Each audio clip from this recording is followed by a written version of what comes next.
This bout to be contested in the 118-pound novice division. They'll box 3 2-minute rounds. Introducing first, and he's boxing out of the blue corner. And he's in unattached. We've got to welcome, please, David Rivas. And across the ring to my left, he's boxing out of the red corner, and he represents Gomes Gym. We've got him a nice big welcome to Johnny Griffin. They'll box 3 2-minute rounds. You're watching NESportsTV.com. Peter Zimbo and Sean Farley ringside. Next we go to the 118-pound novice division.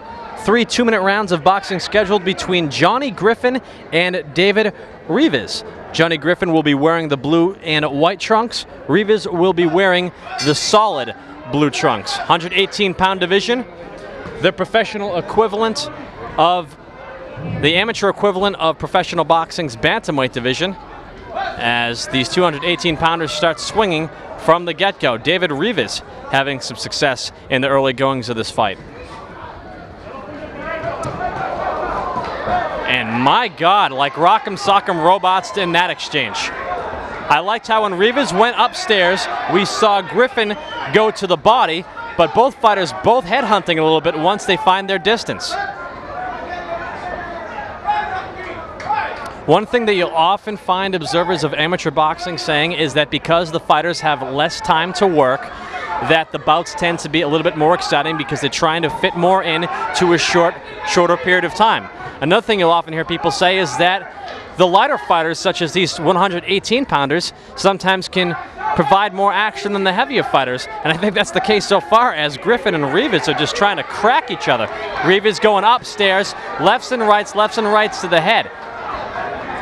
Nevertheless, Griffin hanging in there. A lot of truth in that statement with the smaller guys, partially because they don't carry the same thunder as the bigger guys, and sometimes it's like two cats the way they go at it. Although they keep hitting each other like that, Pete, we'll see. Both guys are throwing roundhouse shots around the peripheral. Not the type of shots I like to really teach. Ooh, he may have shook him a little there. Griffin's knees dipped a little. I think the guy that would, stick to the straight punches here, because both guys are extremely wide, it'd be the more effective of the two. Let's see if they do. Either one gets the idea to, stay straight with their shots. Rivas with the Puerto Rican flag on his headgear from the information that has been provided to me. He is from Puerto Rico, an island that has a rich boxing history.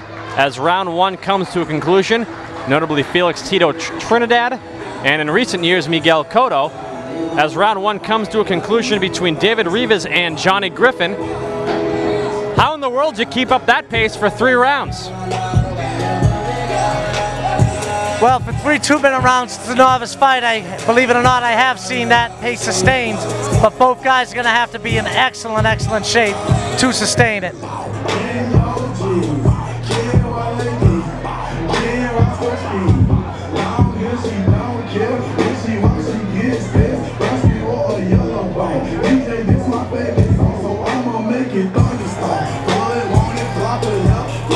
Once again, you're watching NESportsTV.com, your online destination for plenty of professional and amateur boxing if you live within New England and even beyond the scopes of the region of New England. As round two comes to be here between Johnny Griffin and David Rivas.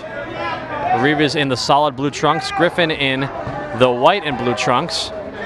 Again, Pete, both guys tough as nails and fighting their hearts out, but flailing. I think Griffin got rocked again.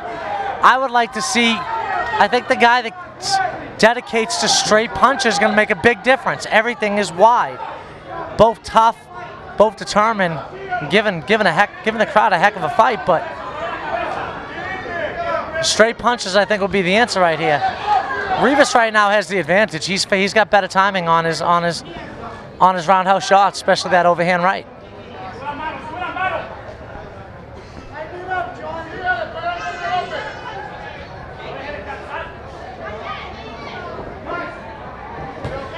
Nice right hands coming from Griffin.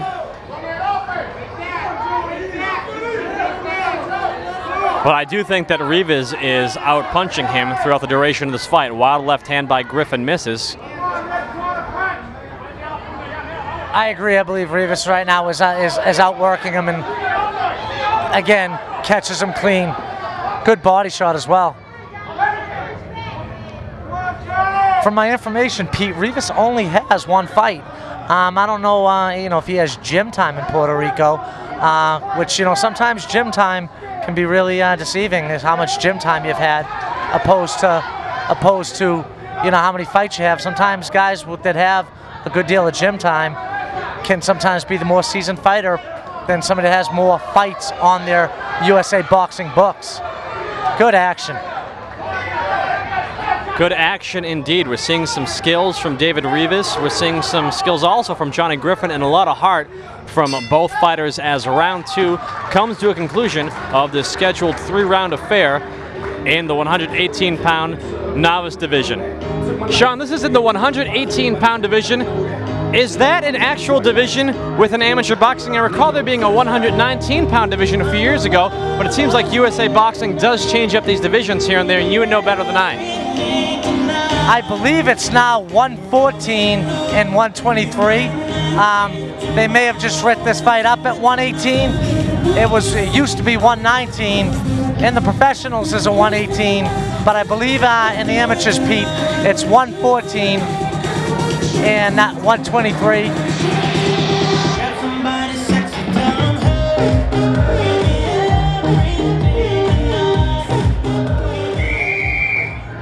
Third and final round. Third and final round about to take place between Johnny Griffin and David Rivas.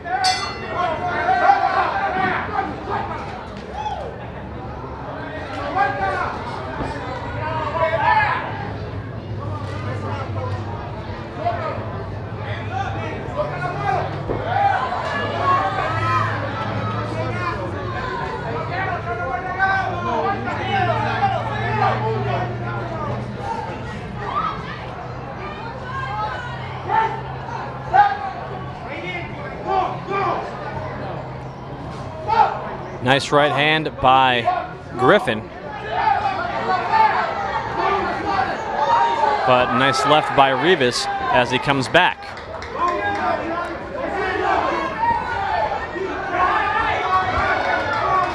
Pete, to clarify what you asked me, on a club show they can draw a bout up at a weight class, whatever the two coaches of the boxers agree to. But within USA Boxing, the weight class is 114 and 123. So there's a 9-pound gap in between weight classes which you would compete within USA Boxing sanctioned amateur tournaments. Thank you for the information, Sean. Round 3 of the scheduled 3-rounder. And I think that David Rivas is getting the better of Griffin in this fight, but Griffin showing a lot of hard determination, hanging in there and always coming back for more. He sure is, but he needs to keep his hands up. His hands are down just below his chest, and he's going to get caught more and more as this fight goes. His hands are just too low. He seems to be the lesser condition of the two, too. Rivas seems to be a little bit fresher. I mean, you see where his hands are at, Pete?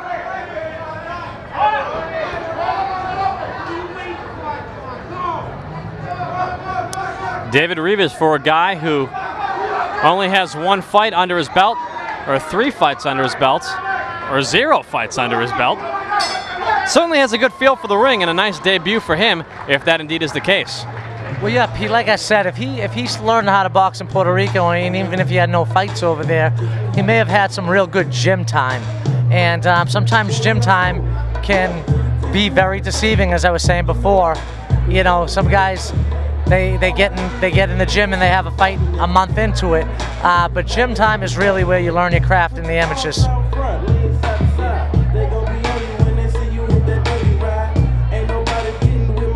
Well, we'll await the official verdict between Johnny Griffin and David Rivas momentarily. The gentleman that will award them the medal in the ring I've been told has sparred more rounds with Marvelous Marvin Hagler than anyone else in history, and I think it shows in his face that he's spent quite a few rounds sparring with Marvin Hagler. And seasonally works at the Brockton Fair as well.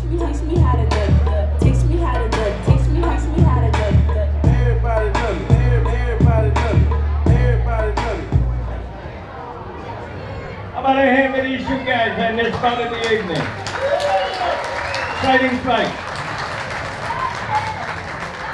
And in this, the third bout of the evening in the 118-pound division, we do have a winner.